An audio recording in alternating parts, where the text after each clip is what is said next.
अस्सलाम वालेकुम students, welcome to my YouTube channel. आज का हमारा वीडियो का टॉपिक है linear differential equations. Linear differential equations की सबसे पहले हम लोग बुक से डेफिनेशन देख लेते हैं कि क्या है, उसके बाद मैं आपको एक्सप्लेन करूँगी। A linear differential equation of order n in the dependent variable y and the independent variable x is of the form ये जनरल फॉर्म दी हुई है लीनियर डिफरेंशियल इक्वेशन की। एक लीनियर इक्वेशन है जिसमें डेरिवेटिव्स की पावर डिक्रीज़ हो रही है और डिफरेंशियल है, उसमें डेरिवेटिव इन्वॉल्व है और एक इक्वेशन हमें दी हुई है और ये इसकी जनरल फॉर्म है। और इसके अंदर उन्होंने कहा है कि a0 of x, a1 of x, an-1 और an and f of x are functions of independent variable. यानी इसके अंदर उन्होंने जो कहा हुआ है कि डिपेंडेंट वेरिएबल जो है वो y है और इंडिपेंडेंट वेरिएबल जो है वो x है।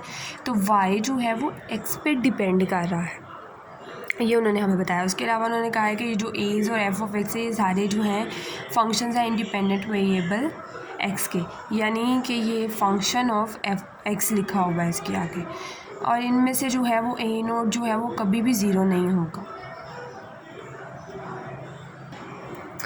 अब जनरल फॉर्म जो थी वो मैंने यहाँ पे लिख ली है। अब इसके ज़रिए से उन्होंने हमें दो फॉर्म्स और लिख के दिखाई हैं, वो मैं आपको लिख के दिखाती हूँ कि ये जो हमें दी हुई है इसको हम किस तरह कन्वर्ट कर सकते हैं दूसरी फॉर्म में। a0 of x ऐसे ही आएगा और ये जो है ना ये वाला डेरिवेटिव को हम कैसे लिख सकते हैं कि जो हमारे पास डिपेंडेंट वेरिएबल है हमने उसको लिखा और इंडिपेंडेंट वेरिएबल के रिस्पेक्ट से उसका कितना डेरिवेटिव लिया गया वो लिख लेना। मतलब nth डेरिवेटिव है तो हम उसकी पावर में n लिख देंगे। इसी तरह a1 of x ऐसे ही आ जाएगा, डिपेंडेंट वेरिएबल y है वो लिखा और उसकी पावर में जो है नंबर ऑफ़ डेरिवेटिव लिख दिया कि उसका कितना डेरिवेटिव लिया गया, सो ऑन प्लस इसी तरह सारे आ जाएंगे x। अब ये सिंगल डेरिवेटिव है, अब हम चाहें तो इसकी पावर में n लिख दें, इसकी पावर में 1 लिख दें, 1 भी लिख सकते हैं या इसकी पावर में हम ऐसे करके डैश भी लगा सकते हैं। ये 1 लिख लें या डैश लगा दें, दोनों में कोई फ़र्क नहीं पड़ता। अब इसका कोई डेरिवेटिव नहीं है तो ये y वैसे ही आ जाएगा और साथ आ जाएगा f ऑफ x। इसको हम इस फॉर्म में लिख सकते हैं जिससे उन्होंने बुक में लिख के दिखाया और उसके बाद हम इसको ऐसे भी लिख सकते हैं। अब ये जो हमें पता है कि a0 of x जो है वो इंडिपेंडेंट वेरिएबल का फंक्शन है, तो हम ज़रूरी नहीं है ये x हम साथ साथ लेके चलें, इस x को हम छोड़ भी सकते हैं a0 of y, क्योंकि आगे जो क्वेश्चन है उनमें कहीं पे भी x नहीं है। a1 yn-1 plus so on plus an-1 y dash plus या prime an of y is equal to f of x। अब ये आ गया, पहले इस फॉर्म में क्वेश्चन दिया हुआ था उसको हमने इसमें कन्वर्ट किया, उसको हमें इस तरह सिंपल फॉर्म में भी लिख सकते हैं।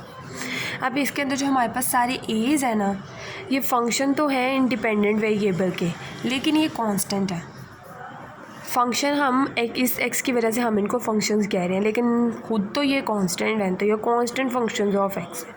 a0 ये सारे एज जो है ना यहाँ तक ये कांस्टेंट फंक्शन है इंडिपेंडेंट वेरिएबल x के, और ये f ऑफ x है ये तो ये सिर्फ एक फंक्शन है।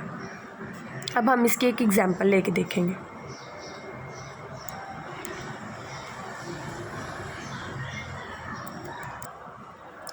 यहाँ पे मैंने इसकी एक एग्जांपल लिख ली है। अब ये एग्जांपल देखें, इसके अंदर ये जो हमारे पास f ऑफ x दिया हुआ है ना, ये f ऑफ x ये कोई भी हमारे पास फंक्शन हो सकता है। ये हमारे पास अलजेब्रिक फंक्शन भी हो सकता है, नेचुरल फंक्शन भी हो सकता है और ये हमारे पास ट्रिग्नोमेट्रिक फंक्शन भी हो सकता है, एक्सपोनेंशियल भी हो सकता है।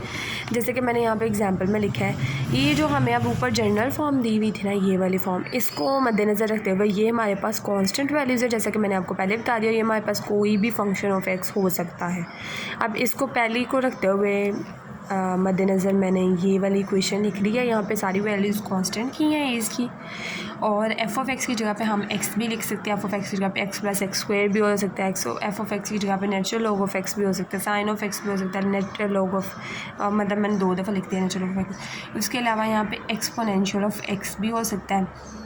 इनमें से किसी भी दो को मिला के भी हो सकता है। Natural log of x plus e of x भी हो सकता है, natural log of x plus sign of x भी हो सकता है। मतलब कोई भी फंक्शन जो होता है वो x का यहाँ पे आ सकता है।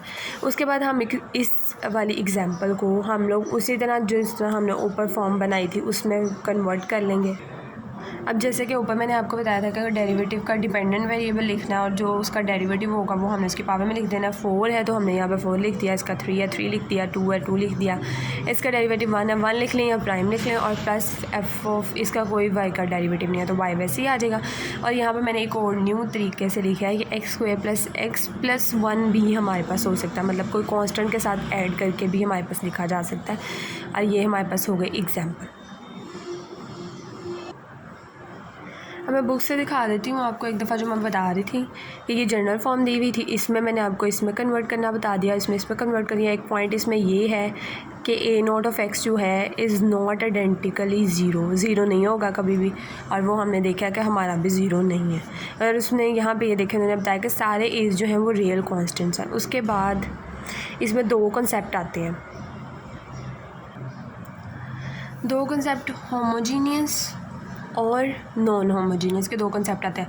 अब इनके डेफिनेशन आप किसी भी बुक से कर सकते हैं। मैं बुक यूज़ कर रही हूँ mathematical methods by SM Yusuf की, तो आप इसमें कोई भी बुक से कर सकते हैं कि होमोजीनियस लीनियर डिफरेंशियल इक्वेशन की डेफिनेशन फॉर ऑर्डर n लिखनी तो ऑर्डर n के तौर पे ही होती है, तो एग्जांपल हम जो सी मर्जी दे सकते हैं।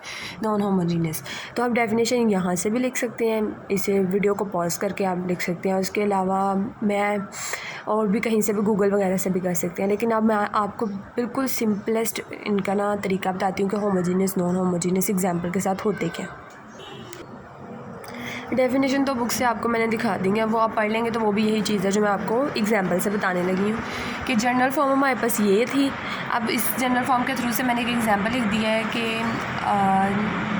एक ये इतना हिस्सा जो है ना हमारे पास ये लीनियर डिफरेंशियल इक्वेशन है, लेकिन होमोजीनियस और नॉन होमोजीनियस की पहचान हम कैसे करेंगे कि देखिए जनरल फॉर्म में यहाँ पे f(x) है, जो जब भी हम होमोजीनियस को देखेंगे तो एक जो लीनियर पार्ट है उसका, जो लीनियर डिफरेंशियल इक्वेशन है उसको निकाल के उसके अलावा जो है ना वो ज़ीरो होगा, यानी कोई भी इंडिपेंडेंट वेरिएबल जो है x उसका किसी किस्म का कोई फंक्शन हमारे पास मौजूद नहीं होगा, कोई वैल्यू नहीं होगी, ना इधर होगी ना इस साइड पे होगी, वो बिल्कुल ज़ीरो होगी, यानी कि f(x) = 0 होगा। और नॉन होमोजीनियस में यही एग्जांपल मैंने लिख दिया है, देखिए इसके अंदर हमारे पास इतना पार्ट तो है हमारे पास लीनियर डिफरेंशियल इक्वेशन का, लेकिन इसके साथ हमारे पास f(x) भी है, मतलब कोई भी इंडिपेंडेंट वेरिएबल जो है उसका फंक्शन हमारे पास मौजूद है, यानी f(x) जो है वो नॉट इक्वल टू 0 है, वो 0 नहीं है हमारे पास। तो फिर ये जो है हमारे पास हो गया है नॉन होमोजीनियस इक्वेशन। अब ये ज़रूरी नहीं है कि हर दफ़ा इधर ही दिया हो तो हमें पता चलेगा, समटाइम्स ये इधर भी दिया जा सकता है, मतलब -x या -sin(x) करके लिख सकता है, तो उसको हमने दूसरी तरफ लेके जाना है, फिर हमने जज करना है कि इसके अंदर f(x) क्या है। अब इससे एक और चीज़ हमें पता चल गई कि लीनियर टाइप तो हमें पता ही है कि क्या होती है, कि पावर्स डिक्रीज़ हो रही है डेरिवेटिव्स।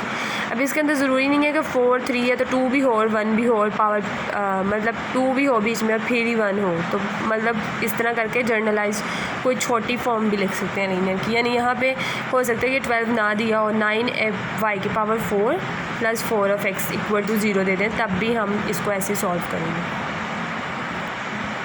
और अब लास्ट पे एक छोटा सा कॉन्सेप्ट है डी ऑपरेटर का, मैं आपको बताने लगी हूँ कि वो डी की फॉर्म में हम कैसे कन्वर्ट करेंगे, क्योंकि आगे एक्सरसाइज में भी मोस्टली बल्कि 90% क्वेश्चन जो होते हैं वो डी के फॉर्म में डी होते हैं, डी ऑपरेटर की फॉर्म में।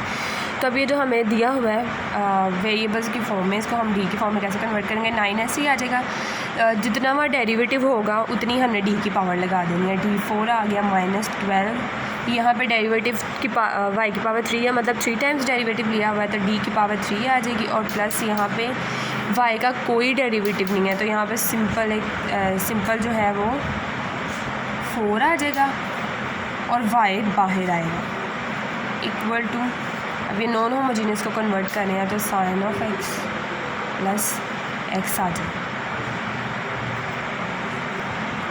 जब हम कन्वर्ट करते हैं ना तो y इसके साथ भी आएगा, इसके साथ भी आएगा, तो वो हम डायरेक्टली बाहर कॉमन ले लेंगे। अब यहाँ पे ये तो नॉन होमोजीनियस की फॉर्म है, अगर होमोजीनियस फॉर्म में करेंगे तो d4 - 12 d3 + 4y और यहाँ पे फिर 0 होगा। ये जैसे ऊपर वाली फॉर्म है इसको हमने कन्वर्ट किया है। तो आज की हमारी वीडियो इतनी थी, और नेक्स्ट वीडियो में आपको बताऊंगी कि होमोजीनियस इक्वेशन है उसको कैसे सॉल्व करते हैं, और नॉन होमोजीनियस बाद में हम करेंगे। लेकिन सबसे पहले जो नेक्स्ट वीडियो का हमारा टॉपिक होगा कि होमोजीनियस इक्वेशन को हम कैसे सॉल्व करेंगे। इसको सॉल्व करने के 3 जो होते हैं वो तरीके होते हैं, 3 तरीके होते हैं, तो उनसे हम इसे सॉल्व करना सीखेंगे। तब तक के लिए अगर मेरी वीडियो पसंद आई है तो अपने फ्रेंड्स के साथ शेयर करें और मेरे चैनल को सब्सक्राइब करें और मेरी वीडियो को ज़्यादा से ज़्यादा शेयर करें। Thank you.